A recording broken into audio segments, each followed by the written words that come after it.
Yes. Yes, we are back. I am back.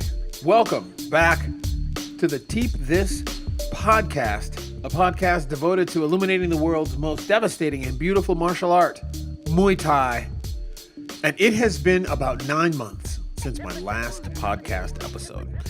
The last episode number 8, featured a conversation with Travis Clay before his fight with Onion Topic on Friday Night Fights out of New York City, which was the inaugural Friday night fight that was aired on UFC Fight Pass. And that was a very special day, a very special fight, a very special time for Muay Thai receiving that kind of coverage. And episode number 8 was a great episode. I went in deep with Travis Clay. We talked about Onion, and we talked about Muay Thai, and we talked about his journey. And it's a wonderful episode. It is the last time that I stood before the microphone. And if you're interested, you can catch up with that episode on the website at teepthis.com/podcasts. But we are up and running, and here we are, back again in front of the microphone. Now, the podcast went dark because I was diving deeper into the sport. I found Muay Thai in 2015. I've only been training for about 3 years. And I launched this podcast in 2016 as a means by which to further inform myself about this sport, its surrounding community, and the people that I was bumping into who have been in it for many, many years, and some of the new people I was bumping into that were just new arrivals, as was I. I spent some time having in-depth conversations with some world champion fighters and gym owners and students, and I had a calling inside that was like, yo, Charles, you're going to have to go deeper. You're scratching the surface. But in order for you to go deeper, you need to learn some more about really truthfully what is happening inside of the ring and inside of the sport. So I put the mic down for a while, and I actually jumped into the ring. I competed this past summer in June at the 2018 TBA Classic Muay Thai World Expo. And I just recently had my third fight on December 1st here in Los Angeles for WCK Full Rules Muay Thai, which was super, super special for me. Luckily, I've won all my fights, but aside from the actual results, whether they were W's or L's, all of the fights have been very, very telling, as well as the intense fight camps that preceded those bouts. Yeah, man, there's a lot to go over.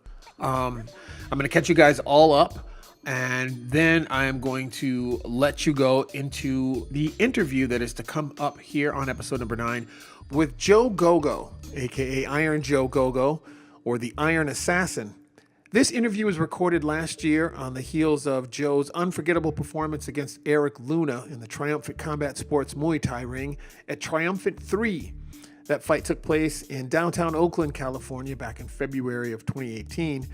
And Joe Gogo is set to get it on once again for the Triumphant promotion at Triumphant 6. And that's to take place in the fight capital of the world, Las Vegas, Nevada, on Saturday, February 23rd at the CMXX Event Center.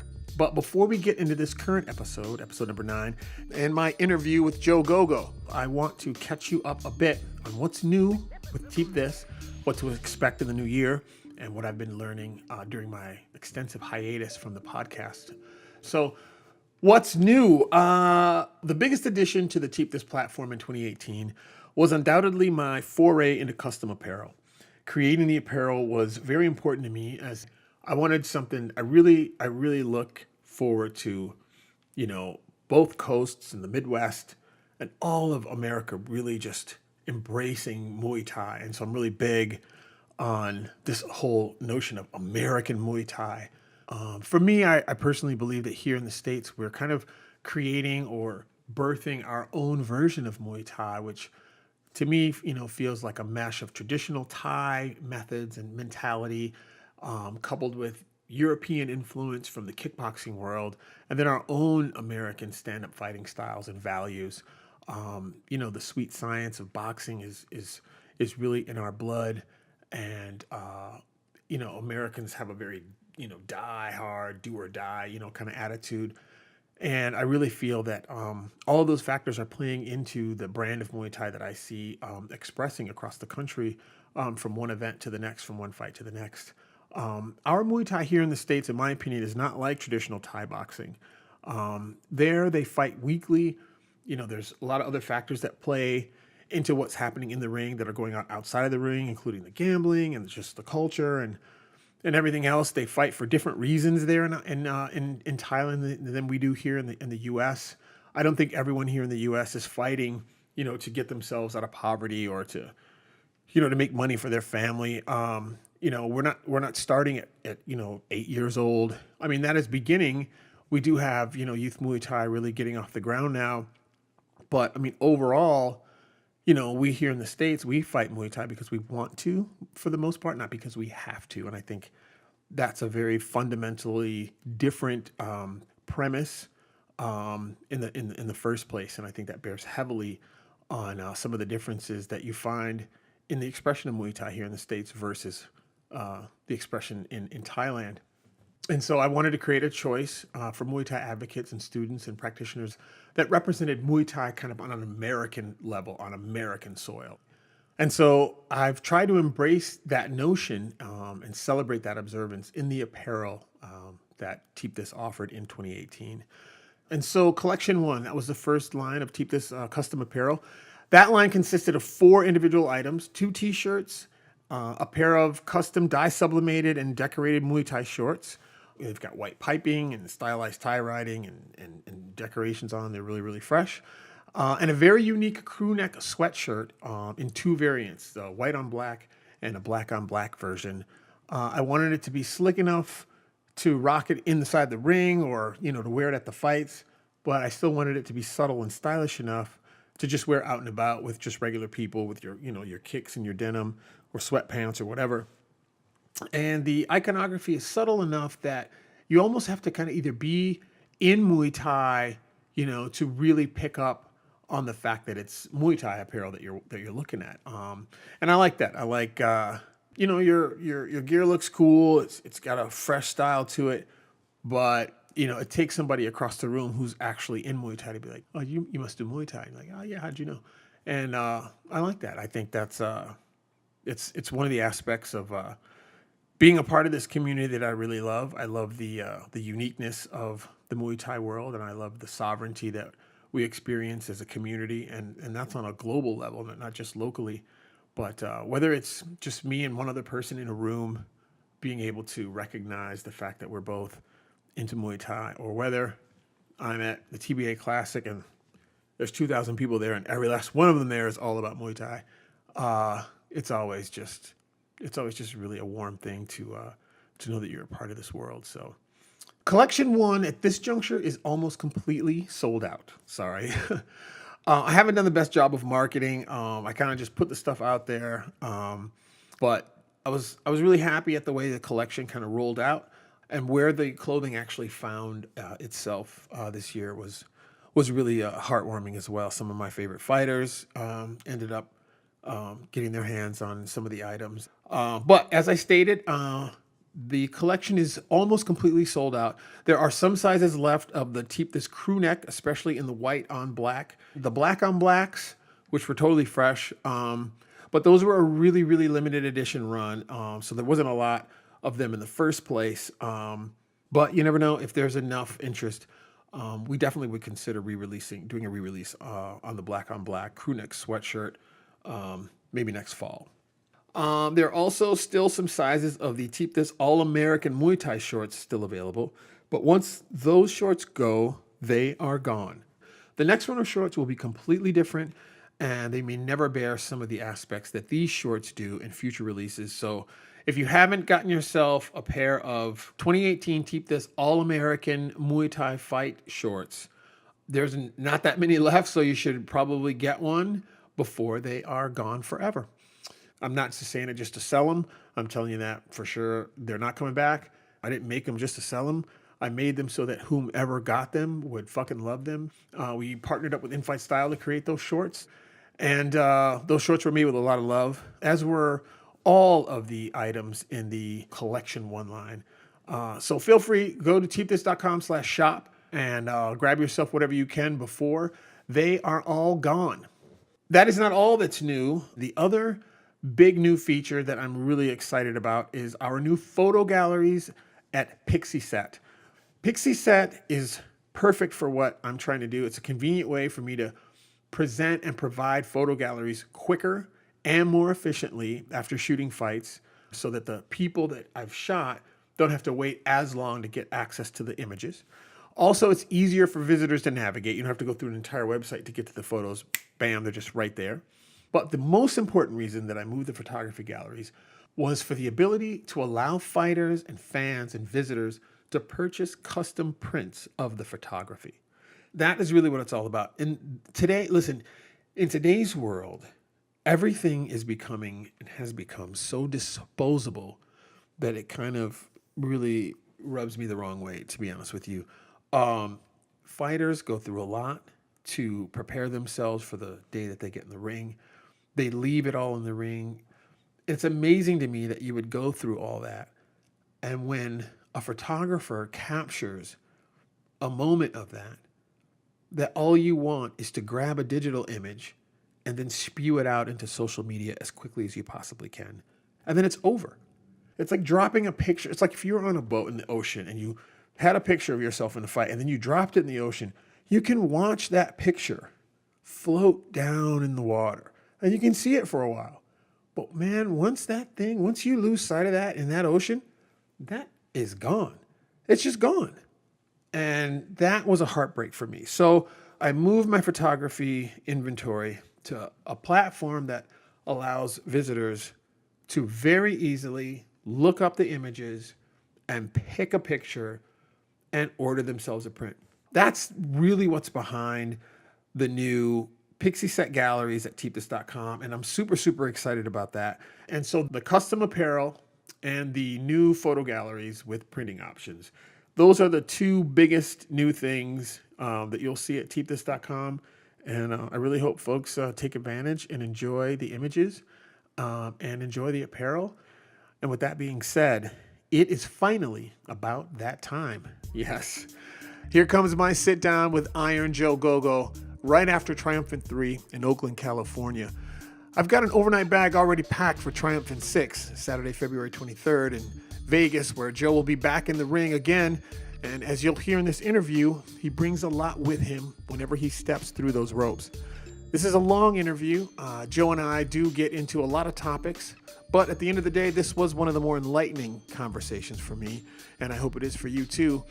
We talked about just how different Muay Thai is than other fight sports, and we talked about America's adoption of Thai boxing, which is a long-running research topic of my own.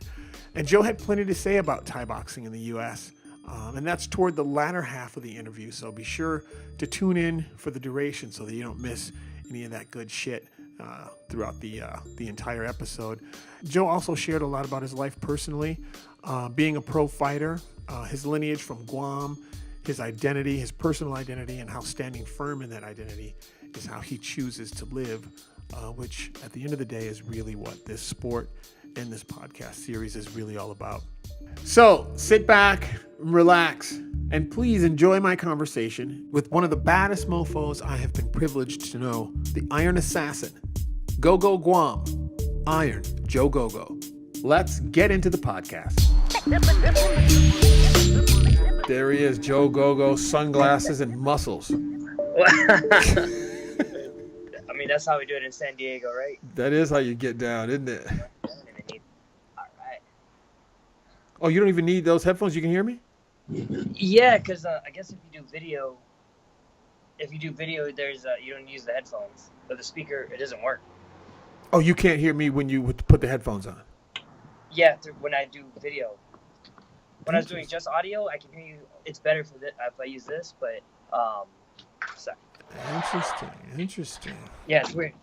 Ouch. You all right? Yeah. Caught myself. Yeah, for sure. Well, no, your audio sounds kind of shitty now, though. Oh, okay. You want to try this one more time? I mean, it sounds good when you get. What is it? A laptop? No, it's my phone. Oh, plug the thing in and see if it works. Yeah, okay. That's what I'm saying. Like it.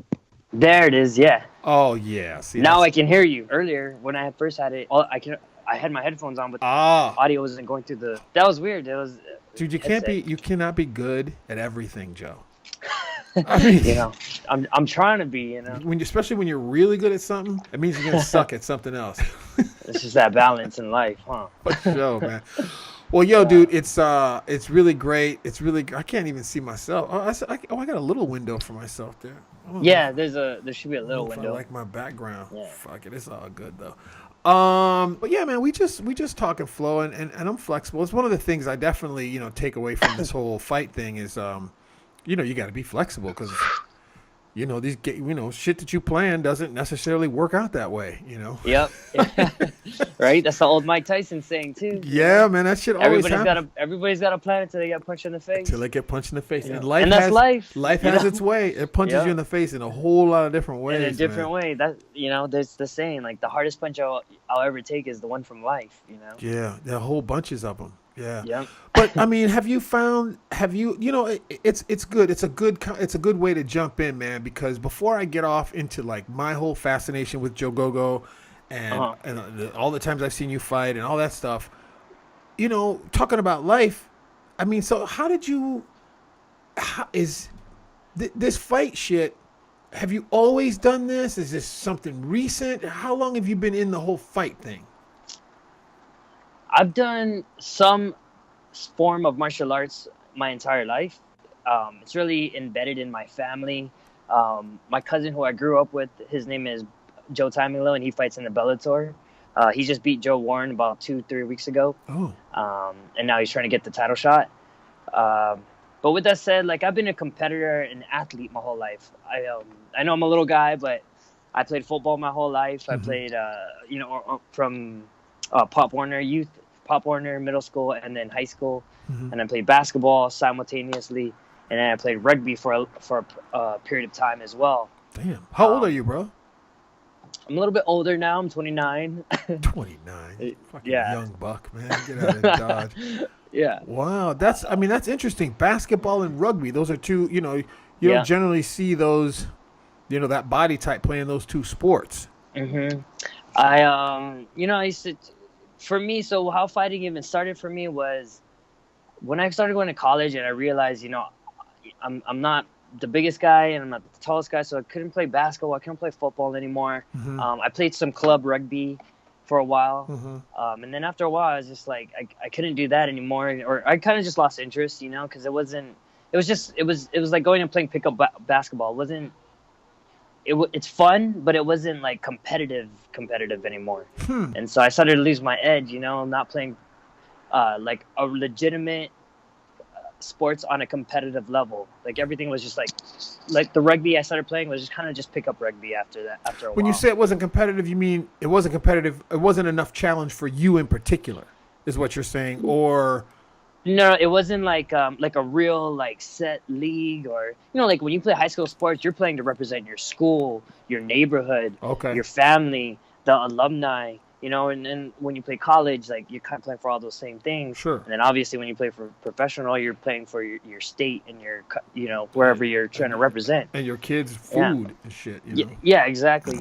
And so fighting for me, once I realized I couldn't play at a collegiate or pro level and all those other sports, I lost interest in just competing.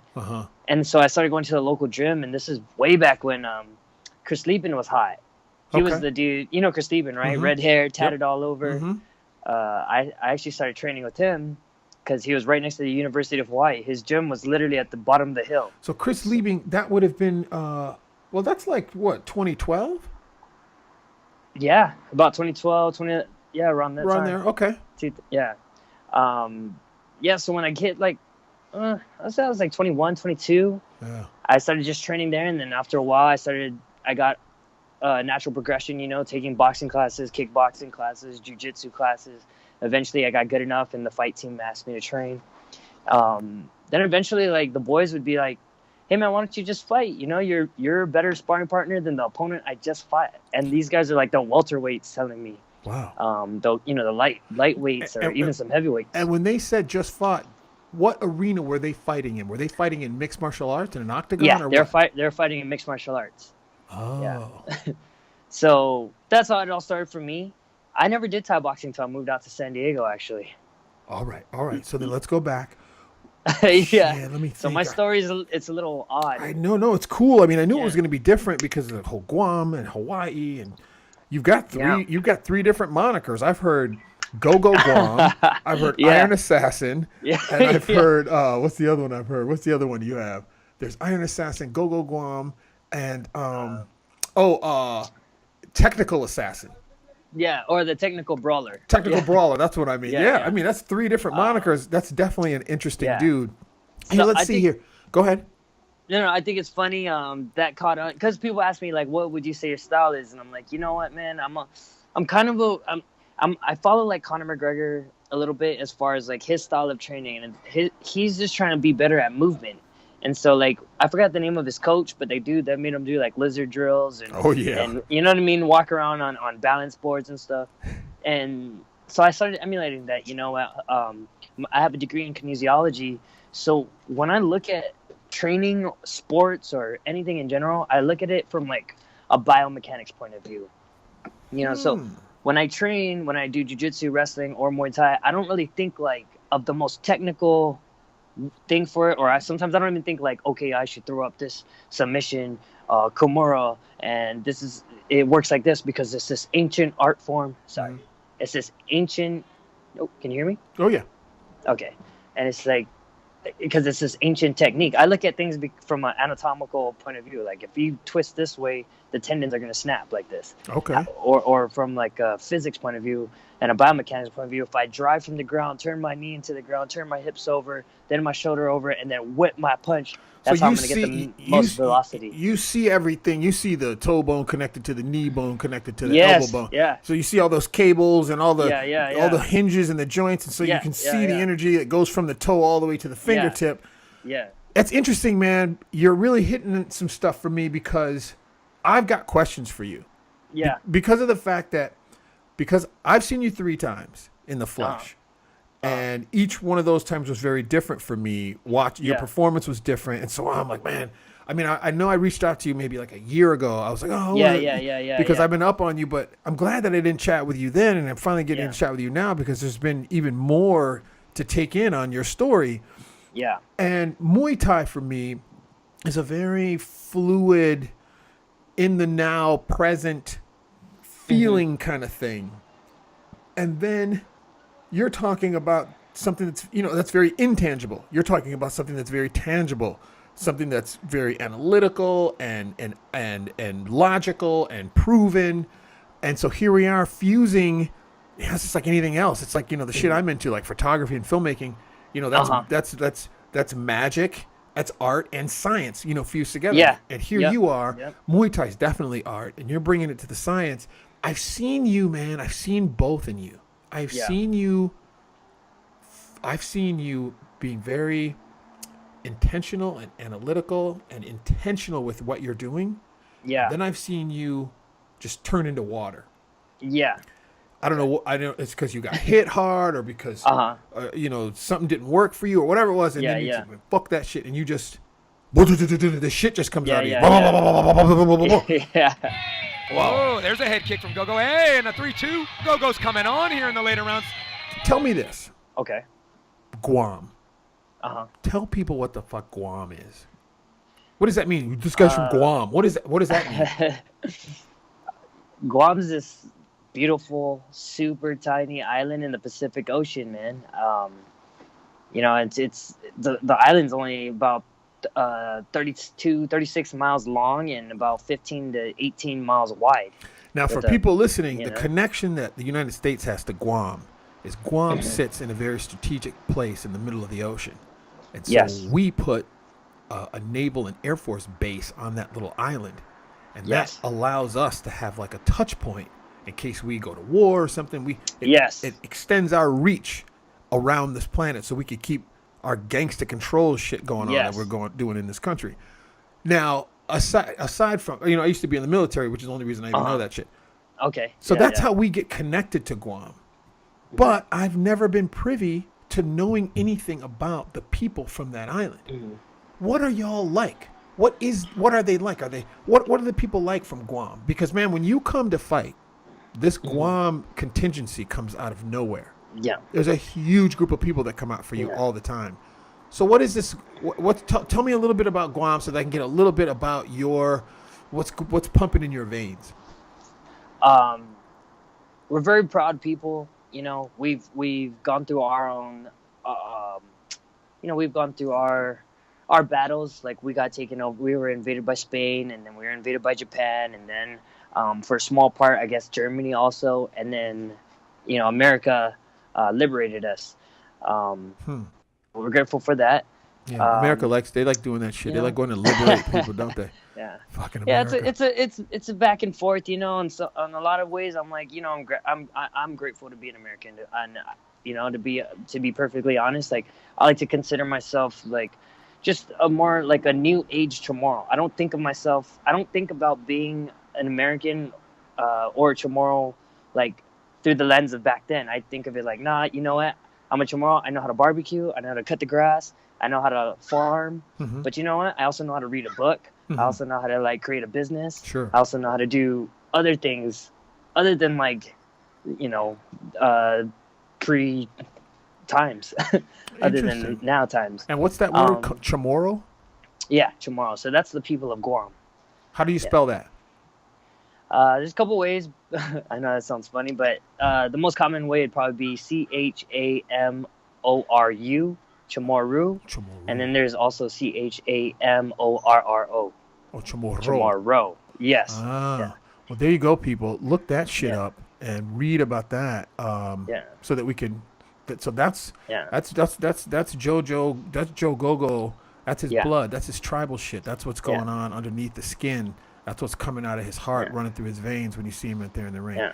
I was always wondered about that. Okay. That's and cool. To bring us back to that point, what makes things run through my veins is we come from a very respectful environment.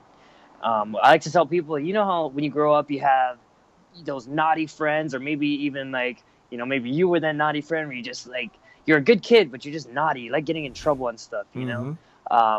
On Guam, it's called aguguat, and the kid is just so aguguat. Or, there's other words, but it doesn't matter. Like, I don't care if you're that kid that likes to cuss, steal, break into cars or whatever it is. On Guam, when you walk into a room, I don't care who you are. I don't care how tough, how badass you think you are.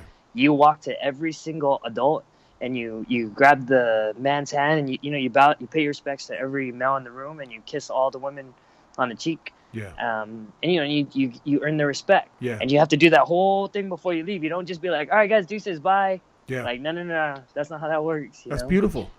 That's beautiful. Go ahead. Yeah. And it brings us, and it ties into like that part of our culture. I think ties very strongly into what's in here, what's in our heart. Like, just having that respect. Yeah, that promotes solidarity amongst you. It does. Oh, now that's why y'all come in there like a huge mob then. Yeah. It's people. I saw Joe Gogo the first time in 2016 in Bell Gardens, California, at the bicycle at a casino. Then I saw him again in 2017 at a hotel in San Diego, and then I just saw him in February of 2018 up in Oakland. Yeah. And each time, that's distance. San Diego, LA, Oakland. Each time I've seen this guy fight, there was a huge contingency of people that showed up. And so I was wondering about that, and there you go. See, that's the ground up shit, man. I'm from the south side of Chicago, and in Chicago, it's a gangster town. Chicago is a gangster town. It was founded on that shit. And back in the day, just like you said, you got a lot of badass kids in the street out there doing all types of shit. We could be fighting, you could be stealing some shit, anything. But when that old black lady comes walking across the street, y'all stop that shit. Hey, Miss Johnson, let her walk on by. Then you go back to doing, and then we can finish doing what we're doing. They've lost that shit in this generation. I don't know what's going on nowadays. So I can totally relate to that. Yeah. And I think it's, so that's why I connect a lot too with a lot of the OGs out here and stuff. They're cool with me because on Guam, I'm 29, but I think like because technology is a little delayed on Guam, I'm not like all the other 20-year-olds, like that. Not. I don't want to judge people, but how people can like take a lot of things for granted. And stuff like that. Sure. Or they've lost being able to hold the door open for the old lady, bro. Yeah. You know, hey, you saw, like, obviously she can't carry this or carry that, or, you know, maybe they take a little longer to walk across the street. You know, don't be honking at them. Yeah, man. Yeah, man. No, you're But speaking yeah, to that's, the you know. you're preaching to the converted. Yeah, and we'll do all the nicest things, you know. We do all that, and like, hey, bro, if you're on a fight, we'll fight all day. I don't care. But, you know, hold on, we'll do the same thing. Let Miss Johnson pass by first. Let mom go in the And house, then finish getting them up. and then we'll get it up again, bro. Well, yeah. I mean, look, just so you know, sooner or later, your ass is gonna be old, Mr. Johnson, walking across the street. You know, I mean, so. Yeah, no, man, we that's dope, and that plugs directly into Muay Thai. So, yes, that's my next question, man. So, how'd you get into Muay Thai? How do you look, people? Joe Gogo, how tall are you? 5'8"? 5'6". Damn, I wish I was 5'8". Joe, Thank you. Joe is 5'6", all fucking muscle, packed. Natural, guys. Yeah, all natural. When I see you move like when I look at you, I could think immediately MMA. Completely makes sense. Yeah. You move like a boxer. You also move like a Muay Thai fighter. But I like watching you fight because I see you switch it up. Sometimes you're like, oh man, I'm feeling good. I'm about to box this dude, and you'll get that shuffle. And then there's other times where you'll tuck your head down, you'll put your arms up, you'll start bouncing your knee, your front leg, your forward leg. I'm like, oh, look at him. Oh, there he goes, Lumpini style. And you're off into, you know, depending on who you're in front of. Yep. So talk to me, because it seems like your introduction to combat sports was through the MMA lens. Yeah. Mm-hmm. Yeah. Take us from the Justin Lieber days, your introduction to the gym, your first training, your first doing MMA and boxing, and then when does Muay Thai kick in for you? So I was my original Muay Thai coach. After Chris Stevens' gym shut down, I started training with this guy named Arthur Wong, and he's from the Wooderman.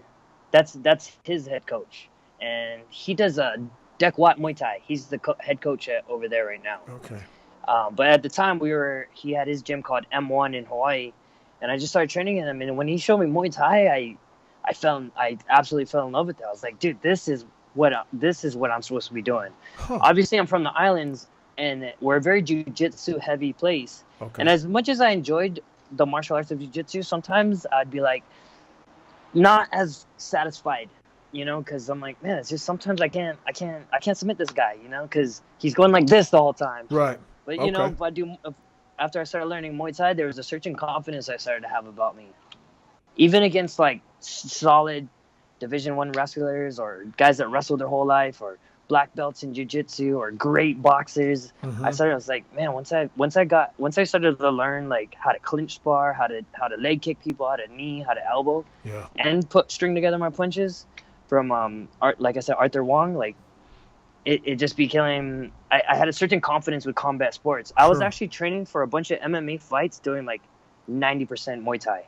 I would do like 90% Muay Thai training, pad work, runs, clinch sparring, light touch sparring, boxing and stuff. And then I would just ask a buddy or two of mine when I was living in Hawaii, it'd be like, hey, for 1 hour, just keep trying to sub me, and I'm going to keep trying to get out of it or get up. So and you that's can how strike. I trained. Right. So that's how I trained for MMA fights. Interesting. And then finally, when after I graduated from college, I relocated to San Diego about 4 years ago now. I fought on 2 days' notice in this MMA fight in Ensenada. Mm-hmm. That fight, ironically enough, though, I won by a submission. Sure enough. A short time after that, I got offered to fight Sheldon Gaines on, I think it was like a 6 week notice fight. Mm-hmm. For a title. Somebody he was originally supposed to fight got injured or something like that. What promotion was that for? The WCK. Oh, wow. But it was in Tijuana. Oh, that's right. Somebody was talking to me about you fighting in Tijuana for them. I think it was David. What's it? Huey. David Huey. It's his boy. Oh, he mentioned it actually. David Huey talked about it on. I heard him talk about when I was watching your fight back on UFC Fight Pass. I was watching the fight again. Mm-hmm. That was a great fight with Sheldon Gaines, and that was literally my first Muay Thai fight. I actually used my MMA record because at the time I was 2-0 in MMA as a pro. So they were and then at the time I was training at Alliance MMA, where Dominic Cruz and all those guys are, Jeremy Stevens. Anyways, they asked the gym, like, hey, do you guys have anybody who would like to step in on this Muay Thai fight? And, everybody obviously pointed their finger at me, and I was like, all right, let's do it. Wow. I was nervous, but I was also like, I can focus on one thing, and I get to actually do something I was passionate about and loved, and I actually get to put my skills to the test, Yeah. And so you went into that fight. How'd you do with Sheldon Gaines? It was a super hard fight. I won by decision. How many rounds? It was a lot like it was a 5-round fight. It was a lot like the Eric Luna fight. I think I fought a little bit better as far as, like, I know what everybody was saying, and the commentators, I do give them credit. Against Eric, I think that I was a little more one-dimensional. I think I should have mixed it up a bit more, which I did against Sheldon, and that's what made me win that victory. Sure. But yeah, that's my story with how I started doing Thai boxing. I won that fight.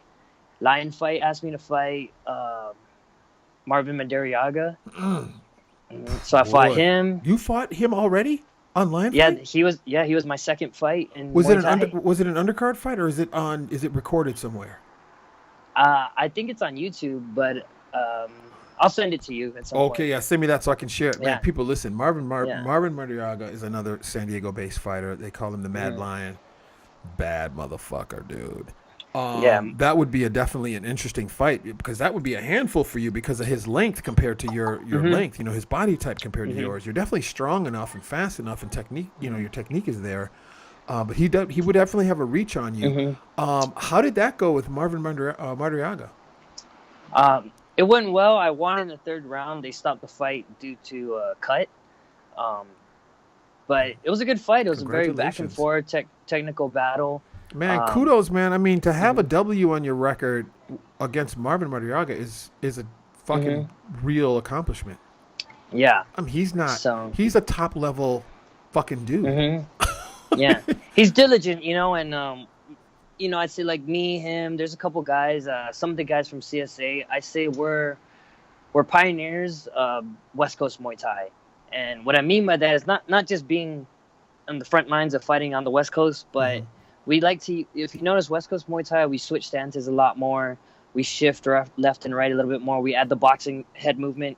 We're not just straight going Lumpini style only and just hard stomping. Interesting. And fighting in that one directional pattern. So it was fun fighting him. Marvin brings a lot to the table. He's got great hands, great elbows. Yeah, and he's diverse with his attacks. Super diverse, yeah. So he can switch it up and change it up in lots of different ways. Wow, that's an interesting topic. I mean, well then that takes me straight to, let me ask you this then. So then, how was it in front of Luna? Because Luna was doing that. Luna was shuffling the cards and low and then high and then double this and pop. How was it? How did you feel that day? And folks, we're talking about. So this is Joe Gogo just fought Eric Luna for Triumphant Combat Sports. This past February the 25th up in Oakland, California. That fight is streaming right now. You can see it for free on the Triumphant Combat Sports YouTube channel. Just go to YouTube and search Triumphant Combat Sports and look for Eric Luna, Joe Gogo. That fight is streaming up there. If you're a UFC Fight Pass customer, it's also there. And the quickest way to fucking find it is just go there and just type in GOGO. Just type in Gogo in the search, and the thing will come right up. That's how I found it.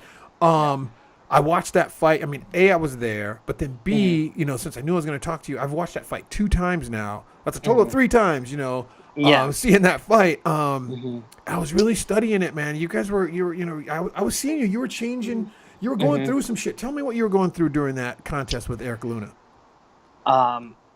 So that fight, lately I've been working a lot of hands because I'm fascinated with pure boxing anyways. Yeah. And how amazing, like look at guys like Lomachenko and stuff, like guys that can like just tag people and not get hit, tag people, not get hit, switch an angle and not get hit. But anyways, what normally works for me, and after you've seen my fights, and I know you saw me fight Travis, I wear down guys. and normally by like the third round, fourth round, fifth round, I start to take over. Eric stood right next to me the whole time, and he gave it right back. Yeah. I think he also did a good job studying clips on me, or because he was very well prepared. He knew I was going to throw the overhand, and he shut it down really well. He did. He was he was able to like palm. He did a lot that I call it a Heisman. He Heisman my bicep every time I try to chuck my overhand, or he did a good job digging his forehead into my neck all the time. Yeah. So he was very well prepared for me on a strategic level, but also, like I said, like his conditioning. I pride myself on conditioning, and he was able to stay right there with me the whole time. He said that. You know what he said about you in the ring? He goes, Brandon Kyle, the commentator, goes, man, Joe Gogo, you congratulations. How was that for you, Eric? And he goes, man, Joe Gogo is hard. And then Brandon goes, yeah. He goes, no, you don't understand what I mean. I mean, he's hard. Like, I hit him and my hand hurt. That boy's body is hard. Yeah. Yeah. I kind of got the same feedback when I fought Travis Clay. There's obviously I dropped Travis, and then he dropped me in the second round, but he dropped me early, so I had to spend the whole round recovering. There was one part though, he was trying to put me away, and he was catching the punches, kicks, knees, and elbows, but I kept rolling with it, but I was eating it. And I remember after the fight, he talked to me about it. I was like, man, I gave you everything I had, and you just took it, And I was like, dude, I don't know, man. People, I hate to keep jumping around from fight to fight. You just got to go on YouTube and try to find some of these fights. So in January of 2017, Joe Gogo fought Travis Clay for a WBC lightweight belt, correct? Yes. For a WBC lightweight belt in San Diego on a WCK fight promotion entitled Ultimate Conquest. And I'm telling you, to this date, it's one of the fucking most exciting fights I've ever seen. The building was full of people. It was full of people from Guam. And Travis Clay didn't even have a big contingency with him, He was the underdog. I mean, I just talked to Travis about that, on our last episode. Yeah. That fight was so damn exciting. As much as a huge fan of yours as I am, I kind of always lean for the underdog, I guess. I was kind of hoping that Travis would do okay. I just didn't want you to just beat him up. And he did not let you just beat him up. That was great. No. You would drop him. I remember one time, when he dropped you, you are a fucking, I'm not going to say you get mad, but you are one competitive dude. You do not like to lose. Yeah. He stunned you, and your reaction was to rush him. Mm-hmm. You got stunned and then went bam, like a bullet at him. Bah, bah, bah, bah. I don't even know if you were conscious doing it. Yeah. Man, the crowd went nuts. That was such a fucking great fight, man. We loved it. Yeah. I that was a tough night for me. First of all, I fought that fight on my birthday. Wow. My birthday's January 7th. We fought on that night. It was hard for me because that was my first loss. Yeah. That was my first professional loss in fighting. I was riding an 8-fight winning streak in Muay Thai, kickboxing, and in MMA. And I just remember going to the back, man, and I was like crying. I found a little corner somewhere. I started crying, but the doctor, the commission, and several commissioners came up to me and was like, "Bro, what you crying for? That's fighting. It's two dudes laying it. It was a hybrid between skill, athleticism, and heart. You did it all. It takes two fighters to kind of dance, to bring out the best in each other. Such a fucking good matchup. Yeah. I swear to God, all I can say is thank you, man. I mean, you didn't get that belt.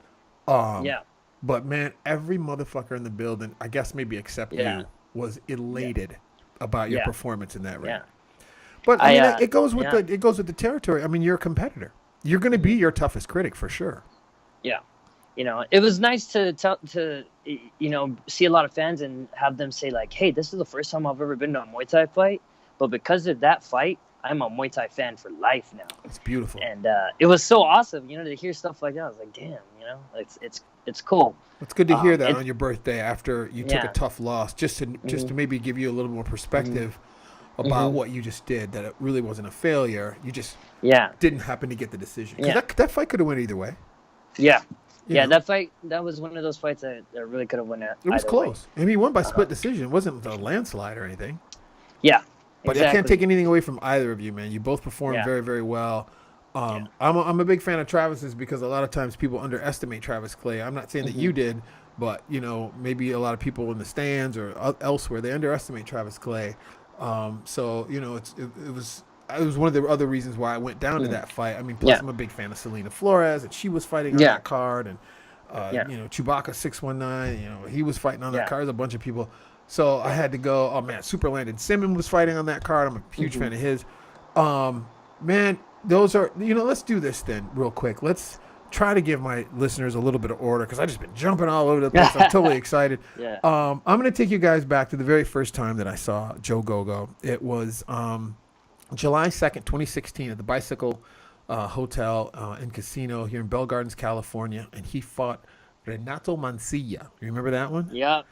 He fought this kid, Renato Mancilla, who's not a joke. Man, Joe, I got a ton of pictures of that. Particular. He was like 14-1 or 14-0, something like that. What number fight was that for you? Like 3? That was technically number 5, but 4. Right. And the reason why I say that is because I fought Sheldon Gaines, then I fought Marvin Madariaga, then I fought in Mexico 2 times in one night. Oh. So I don't know how you want to look at that. Right. And then I fought Renato. Okay. After that. Renato was when you landed on my radar. So I'm there in the building. Because like I said, I'm super new to Muay Thai. I mean, I only got into Muay Thai in 2015, Okay. So I'm there, and the place goes nuts. You come around the corner, and Jojo, you have just a big presence about yourself. You look like what you are. You look like a fighter. Yeah. You had this whole contingency behind you, the Guam flag. And man, you got up there and you were bouncing, you had that whole boxer. But that fight for me, you were calm. You were very calm in that fight. There's all these photos that I have of you, and as you're striking, your face is totally flat. Your eyes are directly in his eyes or directly in his chest, or you're looking up at him. You were giving attitude. You were, you were like performing. I mean, you look like a seasoned fighter. Yeah. So, and you did. I mean, that fight, you only won by split decision.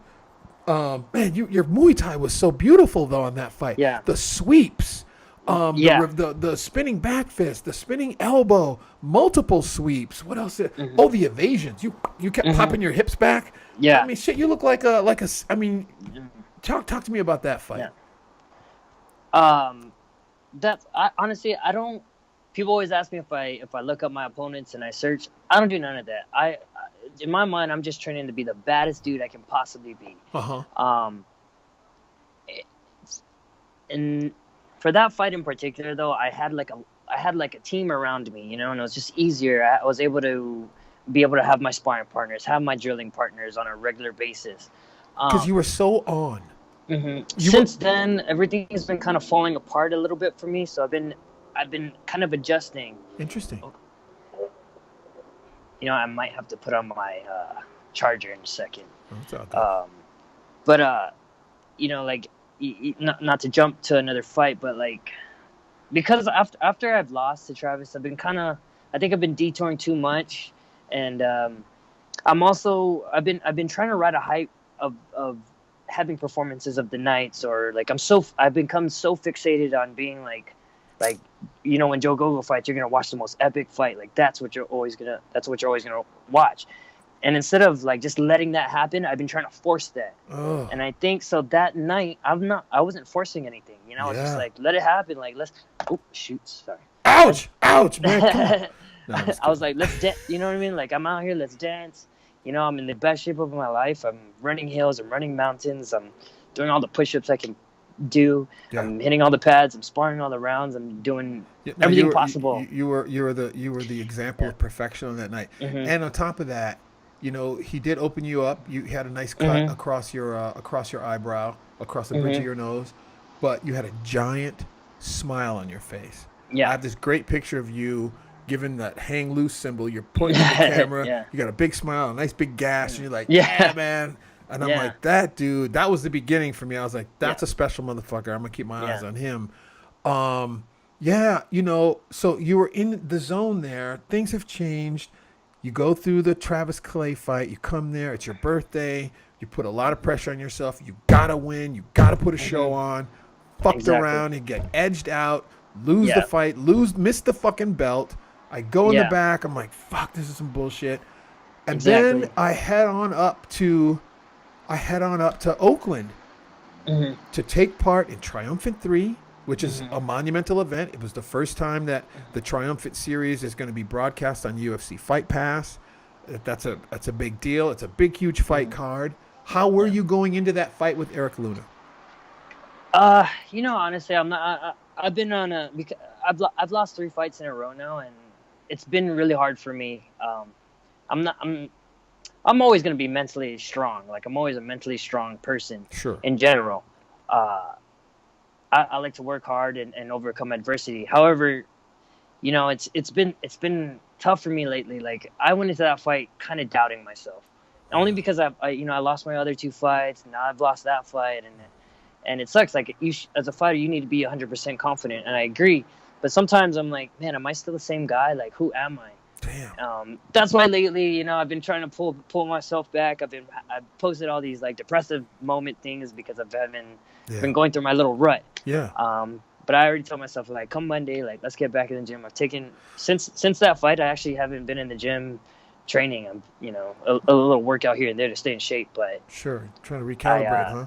Yeah, and I told myself, like, I want to miss fighting, because as fighters, we're training year round all the time. Yeah. And I'm fighting, 6 to 7 times a year, which I love. I'm not complaining. Like, I love being an active fighter. It's easier to stay in motion. And it's easier to use the how conditioned you're in one camp instead of getting out of shape. Like, let's just roll over. Let's just roll it over and keep going. Let's just stay sharp, yeah. But I will say this: it caught up to me. I think I've become a little burnt out with fighting, and now that I've been doing this for like 8-9 years straight, and at our level in competition, you have to be ready all the time. It's not like you're in the UFC, and sometimes you could be like, for the most part, if you're in the UFC or some organization like that, they're always going to tell you got to have a fight in 8 to 10 weeks or 8 to 12 weeks, and you can prepare. Guys at my level of fighting, we just have to be ready all the time, so that those 2-week notice fights, which I fought on 2 weeks notice, 2 days notice, 1 month notice. I have to be ready, and I have to be able to say yes so that people will know who I am. If I say no to a fight, like, to me that's a missed opportunity to show the world, like, to showcase to the world who I am. Dude, I'm gonna tell you something, man. I have heard people say that the only opponent I have in the ring is really myself. I've heard people say my greatest opponent is in the mirror. But listening to you gives me a whole new meaning of that. I think it's true. Because look, as an outsider who's not in your head with you, I think you're fucking doing fucking great, Yeah. But it sounds like, man, you are really putting a lot of pressure on yourself. And that's what it is. Me and my coach, we've discussed that. Yeah, I'm sure. He tells me, it's like, you need to just go back to fighting because you love fighting, because it's fun and you want to challenge yourself and you want to compete. And somewhere along the line, I started to lose that a little bit. I've been wanting to fight for the monetary reasons, I'm like, no, but you know what? But let's be honest, though, man. Life doesn't fucking stay the same. Hey, coach, guess what? I can't go back to shit.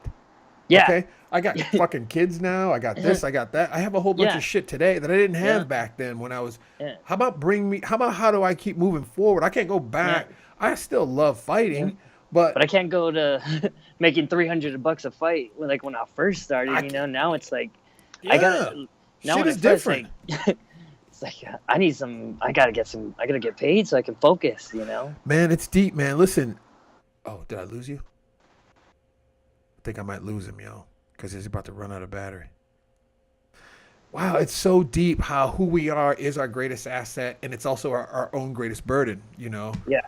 Wow, I mean, look, man, the fight is so fucking electric. You talked about being fight of the night. I mean, just so you people know, Triumphant Combat Sports sent a post out on Facebook after that fight, and they asked people to vote on what fight was fight of the night. And of course, one of the 2 fights was your fucking fight. Yep. I mean, you're up there with Asa Tenpao, Nick Chastain. You're fighting on Lion Fight. You're at the top of the game in American Muay Thai. So give yourself some fucking credit. Yeah. You know what I'm I saying? do. I do give myself credit for those reasons. I just don't like to rely on it. You know, like I like to I want to do more. It's just like now it's a milestone. Like now that I've accomplished this, like what's next and what's next Yeah, I can't and what's argue. next. I can't You argue know, that. Yeah. you know. Yeah, man. Let me ask you a couple more things before I let you go. As much as you love Thai boxing in the States, I mean, so is there anything, in your opinion, you've been involved with it for a while in a very intimate way? Is there anything that you would suggest that we should be doing as a national Muay Thai community that we're not doing to help our sport further? Is there any input you have toward why our sport may or may not have picked up as big as we all think it should have by now? Okay, so I have a few things that we need to work on. So backing, first of all, we need a financial backer. You know, and all the promoters they're just trying to do it by themselves. But it was like the UFC. You know how the UFC got popular is because they just had that group of guys that came in and they had that financial backing and they were able to explode. And we kind of need that in Thai boxing. We need somebody to just put our stuff like on regular television. Yep. No, not just fight passes, not just like AXS TV that most people don't even have that channel to. Like I've fought on so many channels that people are like, and apps, and people are like, oh, I got to download the app and do this and do that. Yeah. So we need somebody to just fund us to fight on like just a broadcasted television. You know, I mean, not every single fight probably, but you know, but we need that funding. Two, I know everybody wants to do the dances, and I know everybody wants to play the music and stuff, but I think it's gotta stop. Interesting. For the sport to build, do I understand what it is? Yeah, obviously I'm the Thai boxer. I understand like people are playing, they're paying tribute, and they're paying their respects to their coach, to their families, to the culture, and all that. But the spectator part of Muay Thai, they could cut that. You know, they can do without. Yeah. Or make them a little shorter. You know, so either abbreviate exactly. the Waiku Ramui. Yes. And then the what's the name of that stuff? I used to know the name of the actual music that you play, but the music that they play, the traditional music that they play in the background while we're fighting, you know, you think we should kill that too? You know, I think so too, man. And you know, it's because like now, like when I've watched a couple of my fights online and you know, UFC Fox and all that. Yeah. I mean, not UFC Fox, Fox Sports San Diego. And you can hear it, and some people are just like, all my friends, all my family, people that they support me, but they're not fighters or they don't train. They don't really like it, to be honest. You know? Like, and then my friends that are trying to watch, and they're like, "Would you turn that off? What is that sound?" Yeah, exactly, and that's what I'm saying. Like I say that without trying to be disrespectful to everybody that loves doing the white cruise and loves doing that. As a fighter, I understand what you're doing. Take your time, do it. Whatever. Travis did it. Anthony Castellon did it. Everybody's doing it. You know, before I fight them. Eric kind of did a smaller version of it. But I'm kind of like. Is that why you did not Waiku Ramui at Triumphant 3? I've never done it. You know, my biggest thing is I'm not Thai, and so I don't really do that because I feel like I don't have the culture to do it. But I respect everybody who does it. Like it doesn't mean you guys can't do whatever you want to do. Yeah. Get the tattoos you guys want to get tatted on you. Do whatever you want to do that makes you feel good. But I'm not gonna do that. I'm not gonna get temples tattooed on me, and I'm not going to do the white crew and you know, walk out with the Hong Kong and all that, because it's not who I am. It's not my identity, you know. What is your identity? Tomorrow. That's why you always see me weighing with my necklace or stuff like that, and because I'm an island boy, you know. That's what I identify with. Beautiful.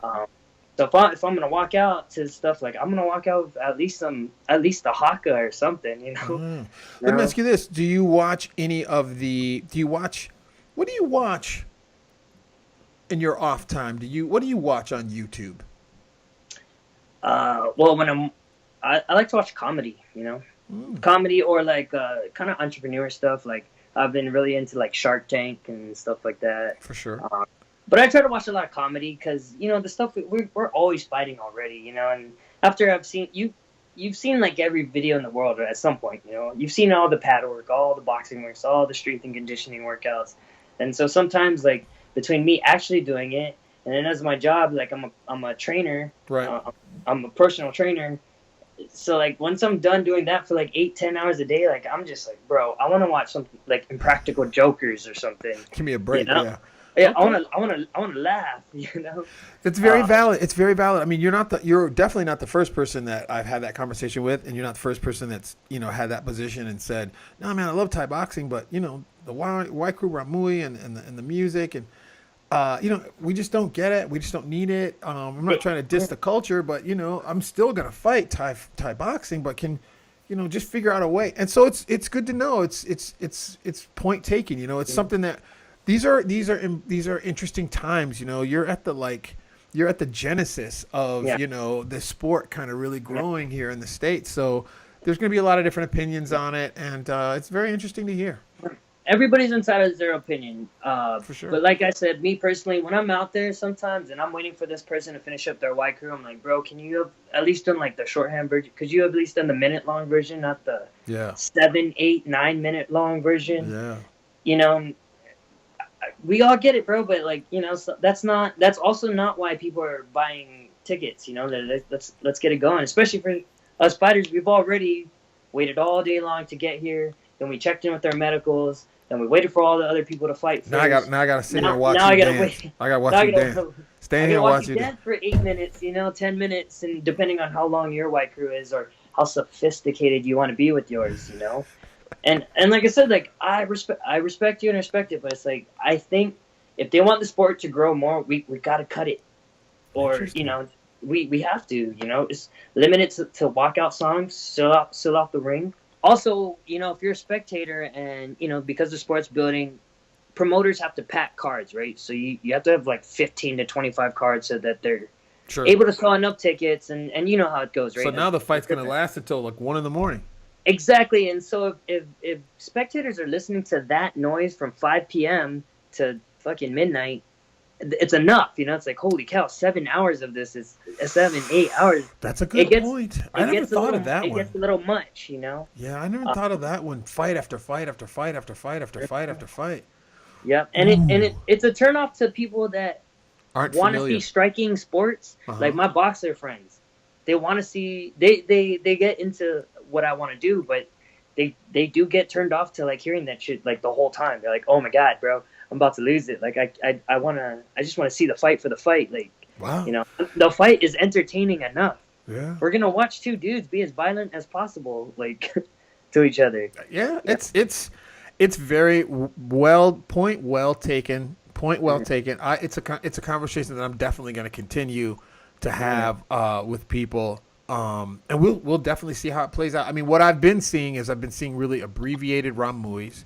Yeah. So that it just kind of looks cool. I mean, when I say abbreviated, I mean like roll the gloves, touch the ground, roll the gloves, turn around, ready. Yeah, that's fine. Yeah. And it looks kind of cool because the guy's got his Moncol on and he's got his whole like this cool fucking walkout jacket and it's got glitter all over it, and it's like, oh, he's dope. But the music thing playing, I don't know, America. I don't know if we're gonna be able to deal with that either. We'll see. We'll see though. As you got to think of it like, because you're a practitioner and you found a true passion for Thai boxing, but you got to look at it through the lens of a general consumer. Yeah. Who doesn't see it the same way. They're just there to watch some fights. Yeah. And it's a different lens. They for the most part, what I've gathered through me fighting or me watching other Muay Thai fights, that's how other spectators feel. They're like, man, can you not play that right now? It's like, okay. No, it's a valid point. And on top of that, it's just a recording. Mm-hmm. So therefore, it's exactly to the T. Yes. The same exact song every time. Yep. I mean, because in Thailand, it's a live group. Yeah. And even though it sounds the same, truth be told, those little differences, they do make a difference. Versus hearing the exact same cue. Yeah. Again, I mean, that's what you do in like torture. like, Ooh, you know what I mean? you Like said it. I didn't say it. You said it. intelligence agency, like, or whatever. Like, hey, if you need to extract information from somebody before we ask him, let's play the same song for 24 hours and watch him blow his mind. Damn. You know? No, that's deep. Yeah. So I think like to grow Muay Thai in America, we're gonna need the funding, and And we need to. we need a backer. We need somebody to somebody's got to like back up the sport. And Jeff right now and Dennis Warner are doing everything that they possibly can. Yeah. Dennis is he has cards that are just full of amateurs to help them build themselves and keep growing the sport. Obviously, Jeff has deals with the UFC Fight Pass, and yeah, they're trying, but you know what I mean. They're still just they're not just trying. They're not just trying. They're not just trying. They are the foundation of whatever the fuck we call our Muay Thai, sport in this country. No, Dennis Warner, I guess, has been doing it for googobs of years. That's how I found the sport. Sitting here in my living room, catching those fights on Fox Sports Prime Ticket. Yeah. And when I watch them, they're from like 2012, like 2010. They're old fights, some of them. Yeah. So it's been going on for a minute. He's been putting that shit on for a minute. And Jeff Quarles is up there in Oakland, doing what he's doing and getting it on the Fight Pass. And so you're right. It's that's very, very well articulated and very good points, very, very well taken. And we'll see how it all wraps up for us here in the States. I mean, at the end of the day, I'm to the point where like sure, I want it to grow. I don't want it to be. I don't want it to just become like MMA. I still want it to you don't want it to lose this like authenticity, I don't want it to lose its specialness, Like when I watch you fight, I could see you go fight MMA. I could see you brawl and bang and pull guys down. But I like to see you switching up all that technique, those fucking sweeps and those feints, and that lateral movement that you do. I love watching you do Muay Thai, It's different, and that's the only thing I want to maintain.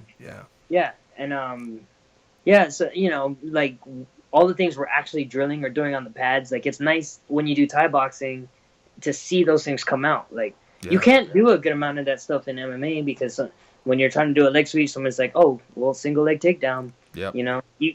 It's just a different game in general. Yeah, totally. Yeah, totally. Well, shit, man. I'll let you get back to your rest of your day, but I got to tell you, Joe Gogo, I super appreciate you, taking the time to kind of rap with me. I've been wanting to get down with you for a minute, and hell, I thought I knew a lot about Joe Gogo. Sure enough, I didn't. Yeah. But thank you for. You guys will be the first one to know whenever I got something coming up. Jeff's. I know he's setting something up in May. Yep. I'm also waiting for Dennis Warner to get back to me. Yep. Whoever gets to me first, it's really it's a race. Whoever gets to me first, I'm probably gonna go with them. Well, look, man. From me to you, good luck in the gym. Enjoy your downtime. Yeah. I look forward to you, falling back into that new space of that excitement that you have for fighting.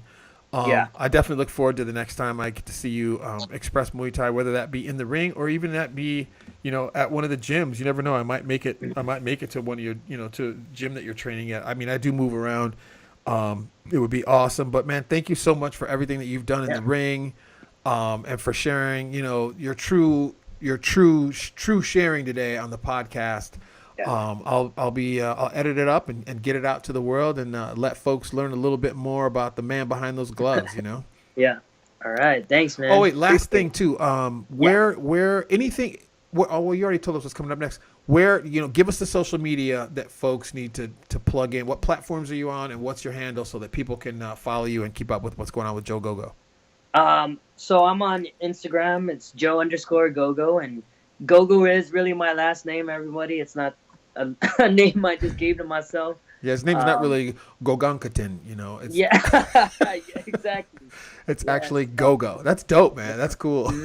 Exactly. Joseph. So, and the whole Iron Assassin thing came out because when I was fighting for Lion, they told me a commentator said, "Hey, you need to give me your stage name," and I was like, "I don't have one." It's like normally everybody just calls me Gogo, and that's enough for me.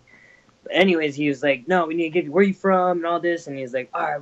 we're gonna call you the Island Assassin. It was supposed to be the Island Assassin, but when he announced it, one of my buddies made a highlight clip of the fight, and he put the thing on, a little caption in the video, and it was said Iron Assassin, and I was like, I like that way better than Island So Assassin. the commentator and the graphics guy had a miscommunication. Yeah. Yeah. That's dope. So the Iron Assassin came in, and then lately I've been like just being like, hey, I'm Iron Joe Gogo, just shorten it up. Oh, I like that. I like that. It's been and a lot of people have been liking it a lot more, and it makes sense too, because that's truly, that is you. Mm-hmm. I mean, that's your whole deal. Iron, unbreakable. Yeah. No, that makes sense. And I'm a tremendous fan of Mike Tyson, and I got. And that's why, like, sometimes I'm like, oh, you're hand heavy. I'm like, yeah, I know. It's because I watched too much Mike Tyson. Like, he's just the freak of nature. Like, yeah, he is, and that's it. That overhand too. Yeah, that's what kind of where it comes from. Oh. He's one of my idols. I have a lot of my idols are boxers, actually. And he's one of them. It's him. It's Manny Pacquiao. Yeah. Now Lomachenko's starting to be one of mine. Roy Jones Jr. Oh, love Roy Jones Jr. Because he fights really pretty. Have you seen the fight with Bernard Hopkins where he did push-ups in the ring like you did? Like you, yeah. you and Eric Luna. Yeah, y'all. I mean, folks, this is Joe Gogo. We just got through watching him February 25th up there in Oakland, California. Him and Eric Luna, they had a great contest. And both those guys at the end of the fight were up there doing push-ups a la Bernard Hopkins style. It was super, super electric. Follow him on Instagram, Joe_Gogo. Joe_Gogo, and keep up with him and the beautiful sport of Muay Thai as it expresses. Joe Gogo, I'm going to let you roll, man. Mad love, mad respect. All right, man. Thank you so much. All right, Have a good brother. day. I'll holler back at you soon. Peace. Here you go. You see Eric Luna doing push-ups. Joseph Gogo doing push-ups. They could go one more. They can still go on. Maybe we can have that happen, guys. Can we do one more, please? No? For me and David, at least?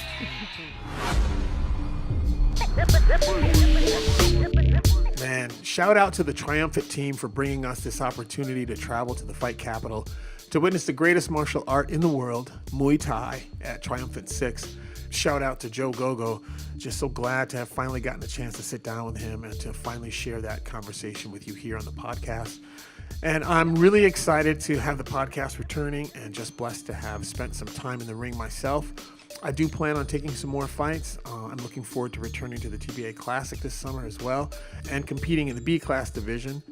So I've got more in the can and so much more in store for my beloved Muay Thai community.